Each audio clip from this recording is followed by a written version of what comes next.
My name is Dr. Anthony Levatino. I'm a practicing obstetrician-gynecologist, and I've performed over 1,200 abortions. Today I'm going to describe a second trimester surgical abortion called Dilation and Evacuation, or D&E. A D&E is performed between 13 and 24 weeks of pregnancy. After administering anesthesia, the abortionist uses a weighted speculum, like this one, that opens the vagina widely. Because second trimester babies are so large, this greater access facilitates a late-term abortion.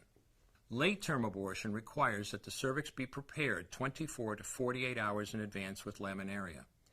Laminaria is a type of sterilized seaweed that absorbs water over 8 to 12 hours and swells to several times its original diameter.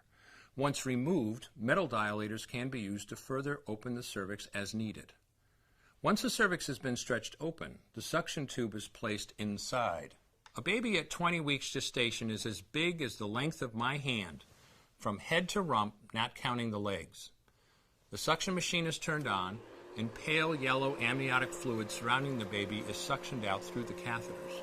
With babies this big, they don't fit through catheters this size. The baby's bones and skull are too strong to be torn apart by suction alone. This is a Sofer clamp. A Sofer clamp is made of stainless steel. It's about 13 inches long. The business end is about 2.5 inches long and a 1/2 inch wide, and there are rows of sharp teeth.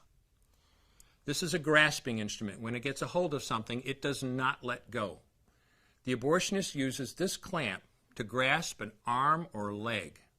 Once he has a firm grip, the abortionist pulls hard in order to tear the limb from the baby's body. One by one, the rest of the limbs are removed, along with the intestines, the spine, and the heart and lungs. Usually the most difficult part of the procedure is extracting the baby's head, which is about the size of a large plum at 20 weeks. The head is grasped and crushed. The abortionist knows he has crushed the skull when a white substance comes out of the cervix. This was the baby's brains. The abortionist then removes skull pieces. He removes the placenta and any leftover parts of the baby with a curette, scraping the lining of the uterus for any remaining tissue. The abortionist then collects the baby parts and reassembles them to make sure that there are 2 arms, 2 legs, and all the pieces.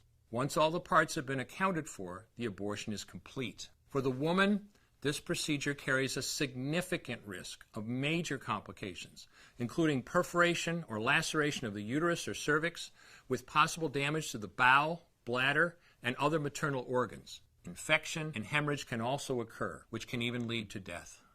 Future pregnancies are also at greater risk for loss or premature delivery due to abortion-related trauma and injury to the cervix. As I mentioned at the beginning, I'm Dr. Anthony Levatino, and in the early part of my career as an OBGYN, I performed over 1,200 abortions.